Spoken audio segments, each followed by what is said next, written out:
por aí, eu comecei no turismo em 98, né? Meu primeiro emprego no turismo foi na Iutel, né? Foi uma das grandes empresas de tecnologia da área do turismo, né? A gente fala hoje muito reserva online e tudo, e lá tinha aquela questão da reserva online, mas era reserva online por telefone, né? Por telefone. Então, meu primeiro emprego, na verdade, foi um estágio, foi na Iutel. E lá fiquei próximo de 1 ano e 7 meses, mais ou menos, onde eu comecei a gostar muito mais, né, do turismo. E aí passei por várias empresas até chegar hoje aqui na Hoteldo como diretor comercial. Hoje minha esposa diria que eu sou um workaholic. Realmente essa pandemia me fez trabalhar muito mais do que eu trabalhava anteriormente. Eu acho que ela tirou talvez um pouco da zona de conforto, alguma coisa assim, né? Mas como pessoa, eu tenho hoje uma filha, né? Sou apaixonado pela minha filha.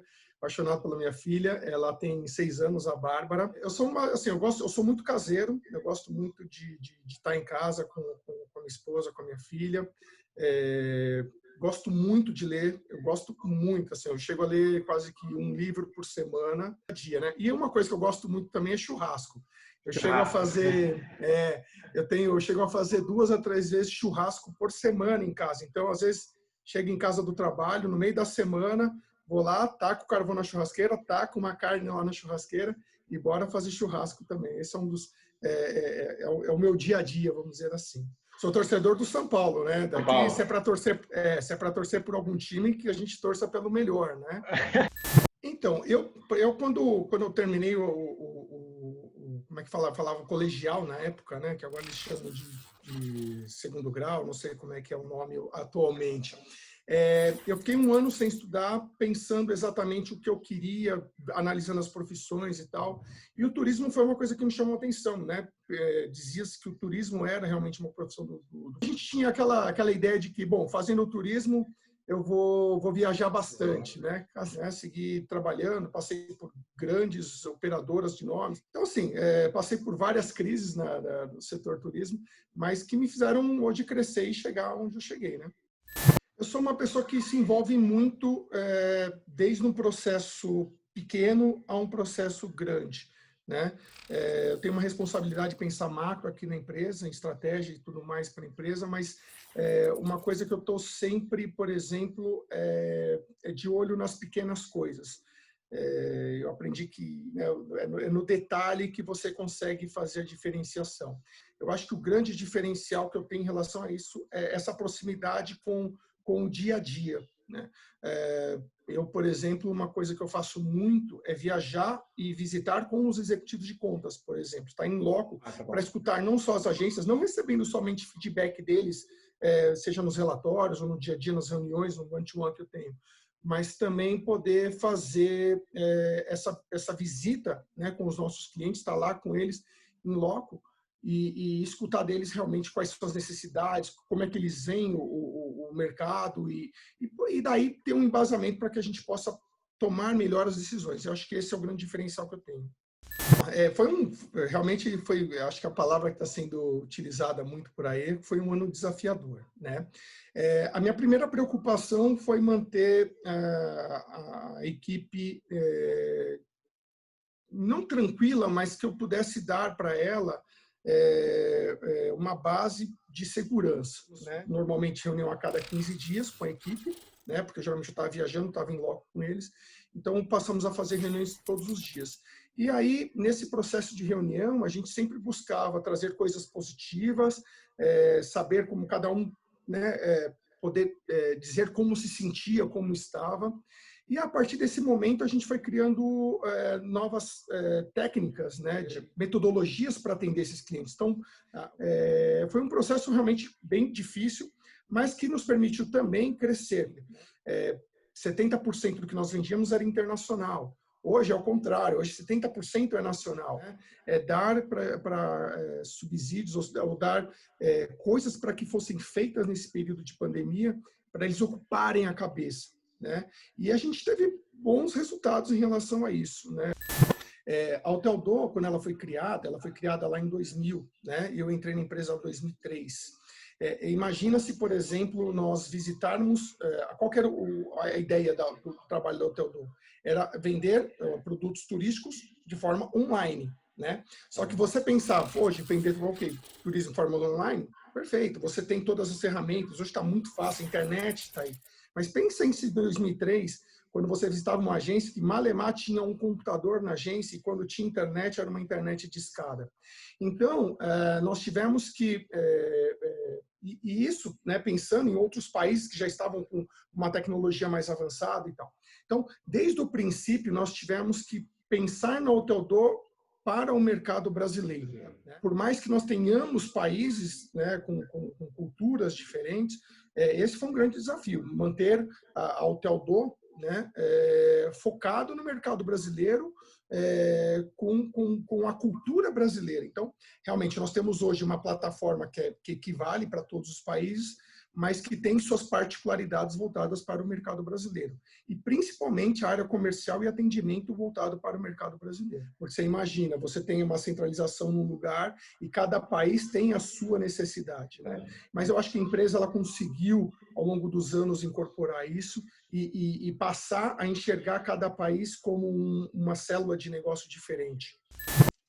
Eu acho que na verdade, o nosso principal desafio ano que vem diz respeito, primeiro, em relação ao mercado. Ainda tem muita insegurança, né? Você vê aí a questão da pandemia, as pessoas estão pensando que simplesmente vai virar o ano e o ano que vem não vai ter a pandemia. Não.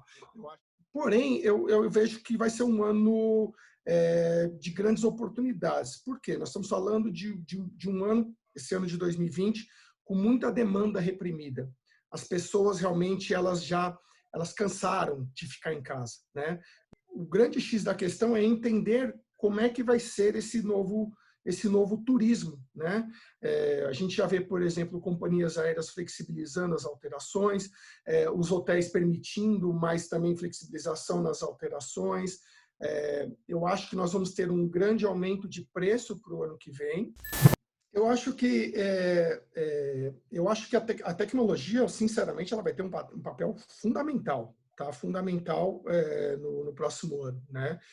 Na verdade, ela já mostrou esse ano, já demonstrou que a tecnologia é altamente necessária, né? Se não fosse a tecnologia, se nós tivéssemos ficado em casa e nós não tivéssemos acesso, né, a plataformas para fazer videoconferências, webinars ou mídias sociais. Então, eu acho que a tecnologia, sim, é uma parte fundamental do negócio, mas a parte humana também. Né? Quando eu digo isso em que escala? Né? Hoje, por exemplo, enfim, todos os problemas ocasionados, elas precisaram das pessoas para poderem pensar, para poder auxiliar, para poder tranquilizar. Né?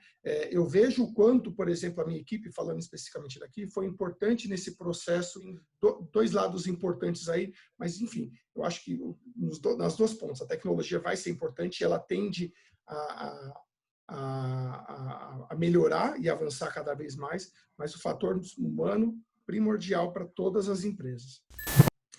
Eu acho que a reflexão é que, assim como outras crises, a gente vai passar por essa, nós já estamos passando. Uma coisa importante, interessante, né? Como disse, a crise pega quem fica parado, né? As pessoas que buscam alternativas, que fazem acontecer, as coisas acontecem. 70% hoje do meu volume é nacional. E quando eu pego esse volume nacional comparado com o mesmo período do ano passado, eu estou vendendo quase que o dobro do que eu vendia no ano passado. Ou seja, eu estou vendendo o dobro de nacional. Obviamente não compensa a perda que eu tive do internacional, né? Mas existe sim um mercado para se vender. Então, por mais que não estejamos vendendo como no mesmo período do ano anterior, ano passado, existe sim oportunidades de venda. Basta o agente de viagem se inteirar, né, no que o mercado está oferecendo, nas condições, no que o seu cliente está solicitando, que eu acho que realmente dá para você sair dessa fase, pelo menos passar por essa fase, de uma forma menos traumática, para que realmente no próximo ano a gente consiga aí colher os frutos dessa demanda que está totalmente reprimida e que realmente no próximo ano eu acho que vai decolar aí. Essa pandemia também mostrou um papel fundamental, que é o papel do agente de viagem nesse processo de cuidado com o cliente, né? Eu acho que isso é uma das coisas que vai ficar e que vai demonstrar aí a importância do profissional, deste profissional para o mercado. Isso. Hoje eu tenho dois que eu gostaria de ir agora. Tá? O primeiro, Orlando, eu sou apaixonado por Orlando, já estive lá muitas vezes. Tá. E um outro seria Cancún. Eu gosto muito de Cancún, né? Nosso escritório central é lá. Quando eu vou muito a trabalho, não tenho oportunidade, mas seria Cancún. São dois internacionais, esses seriam, teoricamente, os internacionais. Eu acho que nacional, hoje, eu iria para o Nordeste. Minha filha gosta muito de parque aquático. Eu acho que seria um destino que eu iria também muito para o Nordeste. Seriam dois principais. Mas o meu sonho, quando minha filha estiver um pouco maior, é a Europa. E eu só tenho que agradecer a oportunidade e esse bate-papo, né? Acho que é interessante porque conforme a gente vai falando aqui, nos traz reflexões, né, da nossa história, né? A gente quase não para pensar nisso, né? Então eu agradeço vocês pela oportunidade de poder refletir aí sobre a minha história profissional e o que a gente tem pela frente aí.